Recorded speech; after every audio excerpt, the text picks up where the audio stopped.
Саламатсыздарбы, Кыргызстан телеканалынын көрүүчүлөрү. Эфирде 11 августка карата жаңылыктардын кечки чыгарылышы.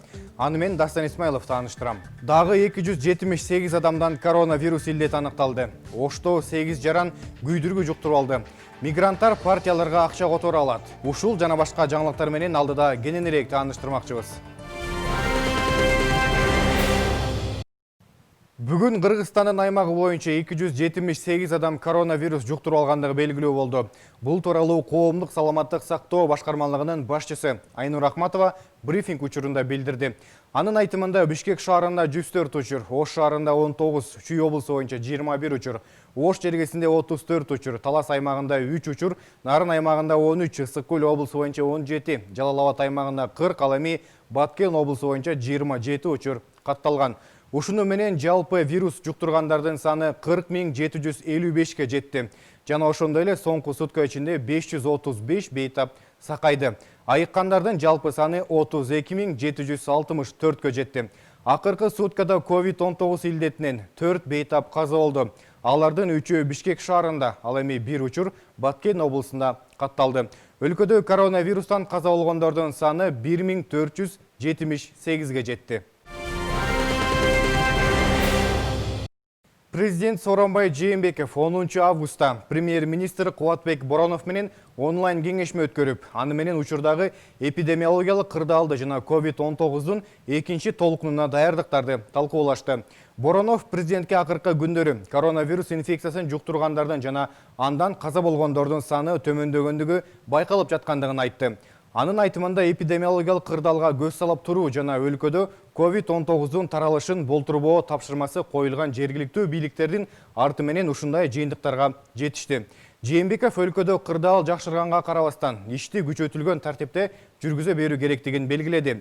Анын айтымында өкмөт экинчи толкунга даярдыктары көрө башташ керек. Окумуштуулардын божомолу боюнча экинчи толкун 2020 жылдын күз мезгилинде башталышы мүмкүн.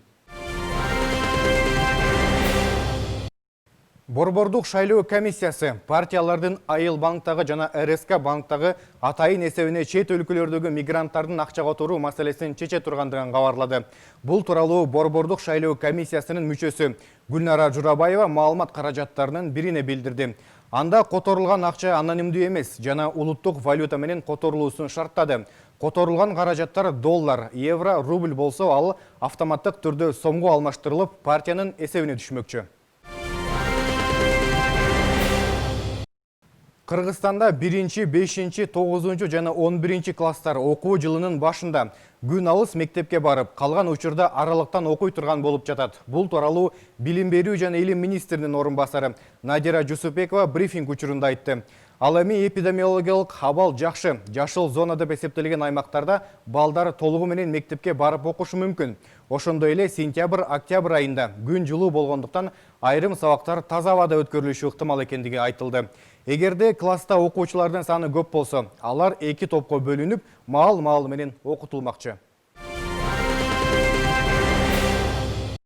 Ош облусунун Кара Суу районундагы Папан айыл өкмөтүнүн 8 тургуну күйдүргү жуктуруп алып, ооруканага түштү. Маалыматты айыл өкмөтү Курбанбек Мияшев маалымат каражаттарынын бирине билдирди.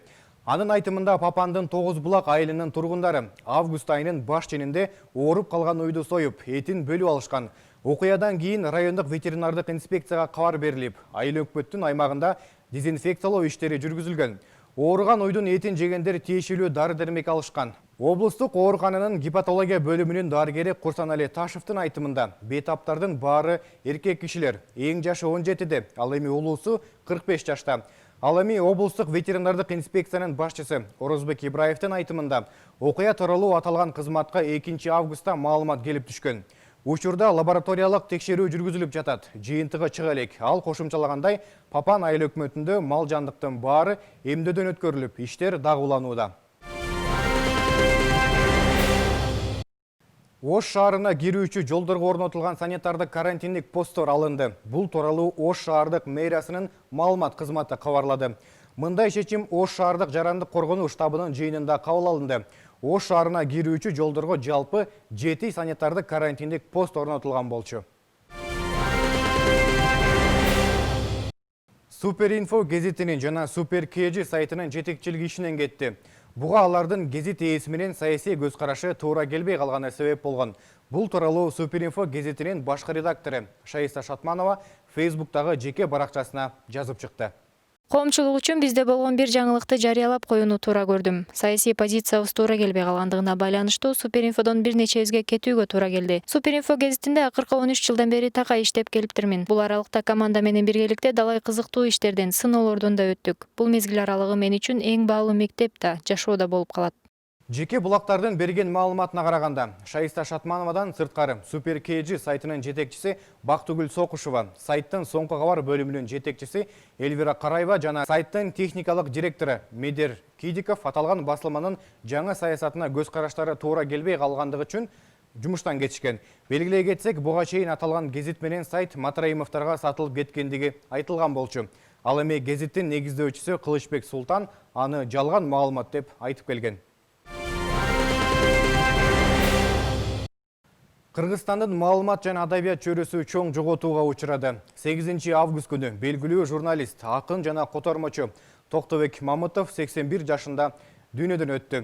Ал 1939 жылы Кемин районундагы Кайыңды айылында төрөлгөн. Учкун студиясына редакторлук кызматта, Ленинчил жаш Советтик Кыргызстан гезиттеринде атайын кабарчы, ал эми бөлүм башчы болуп 40 жылдан ашуун үзүрлүү эмгектенди. Жазган ырлардын айрымдарына белгилүү композиторлор обон чыгарышкан. Жемиштүү эмгеги менен таанымал акын, белгилүү журналист жана дагы котормочу бир нече арда грамоталардын жана төш белги сыйлыктардын ээси болгон. Токтобек Мамытовдун дүйнөдөн өткөндүгүнө байланыштуу маркумдун үй бүлөсүнө, туугандарына жана жакындарына терең кайгыруу менен көңүл айтабыз. Ливан өкмөтү толук курамы менен отставкага кетти. Мындай билдирүүнү саламаттык сактоо министри өкмөттүн жыйынынан кийин жар салган. Айрым министрликтер кызматын тапшырууну эмтеден баштагандыгы айтылат. Эске салсак, 4 августта Ливандын борбору Бейрут шаарында катуу жарылуу болуп, 150дөн ашык адам көз жумса, 6000ден ашык адам жабыркаган. Мындай трагедия элдин бийликке болгон нааразычылыгын ого бетер күчөтүп, башаламандыкты шарттаган. Акцияга миңдеген киши чыгып, ал бир нече күндөн бери токтобой келет. Кырсыкка чейинки жана азыркы талаптарынын бири өкмөттү отставкага кетирүү болчу. Беларусь президентинин аппаратынын басма сөз кызматы расмий сайтында президент Александр Лукашенко 10 августта иш сапары менен Минский облусунун Пуховичский районуна барганы тууралуу кабарлады. Ал Беларустун улуттук биотехнологиялык корпорациясы инвестициялык долбоорлорду кантип ишке ашырып жатканы менен таанышты. Лукашенко менен жолугушууда тартылган сүрөткө аталган ишкананын жетекчиси Кыргызстандын мурдагы премьер-министри Данияр Үсүнов дагы түшүп калган. Ал Даниил Тимурович Урицкий деген ат менен дагы таанымал. Бул ишкана менен Кыргызстандын качкын президенти Курманбек Бакиевдин үй бүлөсүнө байланышы тууралуу Беларустун маалымат каражаттары 2016 жылы эле жазып чыгышкан болчу. Басма сөз кызматтын маалыматы боюнча жолугушууда Александр Лукашенкого учурдагы жана пландалган иштер тууралуу маалымат беришкен. Беларустун президенттигине ат салышкан талапкер Светлана Тихановская Литвага кетти. Бул тууралуу Литванын тышкы иштер министри Линас Линкевичус өзүнүн Твиттер баракчасына жазып чыккандыгын чет элдик басылмалар жазып чыкты. Светлана Тихановская коопсуз жайда, ал Литвада деп жазат ал. Жекшемиде Беларусь Республикасына президенттик шайлоо өткөн. Өлкөнүн борбордук шайлоо комиссиясынын маалыматы боюнча Лукашенко 80,8% добушка ээ болгон. Ал эми 10,9% добуш менен Светлана Тихановская экинчи сапка чыккан. Тихановскаянын шайлоо штабы БШКнын жыйынтыгын тааныбай тургандыгын билдирип, республиканын аймактарындагы бардык участкалардагы жыйынтыктар боюнча өз талапкери 70-80% добуш алгандыгын белгилейт. Тихановская шайлоонун жыйынтыгы боюнча БШКга арыз жазгандан кийин байланышка чыкпай калгандыгы айтылган. Оор салмак боюнча дүйнөнүн мурдагы чемпиону боксчу Майк Тайсон Discovery телеканалынын Акулалар аптасы программасына тартылып, суунун түбүнө жырткычтарга түшкөн. 54 жаштагы боксчу Багам аралдарындагы акулаларга 3 раунд бою туруштук берип, арасында сүзүп жүргөн. Тайсон инструктордун жардамы менен акулалар тобу жүргөн ачык океанга түшкөн. Жырткычтар өтө жакындап келгенде спортчу ыңгайын келтирип, оолагыраак түртүп коюуга аракеттенген. Акулалардын бирин коопсуздук үчүн тумшуунан кармап алган. Сырттан қарап тұрған адамдағы мындай көрүнүштөн сестенбей койбойт. Себеби туш тараптан калгы сүзүп өтүп жаткан акулаларды көрүүгө болот. Программа тартылып бүткөндө боксчуну акулалардын талашсыз жеңүүчүсү деп аташты. Аягында Майк Тайсон чындыгында эле абдан корккондугун, анын үстүнө бул жаныбарлардын кебетеси ага такыр жакпагандыгын мойнуна алган. Белгилей кетсек, акулалар аптасы Discovery телеканалынын жумасына бир жолу чыгуучу телешоусу. Ага атактуу адамдар, спортчулар чакырылып турат. Ал эми алдыда 12 августка карата аба ырайы менен таанышып алыңыздар.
Ушул жана башка жаңылыктар менен 20-20 KG сайтынан жана ошондой эле биздин социалдык тармактардагы баракчалардан тааныша аласыздар.